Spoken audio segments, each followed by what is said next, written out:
আসসালামু আলাইকুম। আপনাদের মাঝে ড্রাউ কর্নিং ব্র্যান্ডের সিলিকন আঠা নিয়ে চলে আসলাম।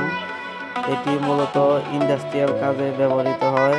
আপনারা চাইলে আপনাদের গাড়িতে এবং কি বাসাবাড়ি থাই গ্লাসে এই আঠাটি ব্যবহার করতে পারবেন।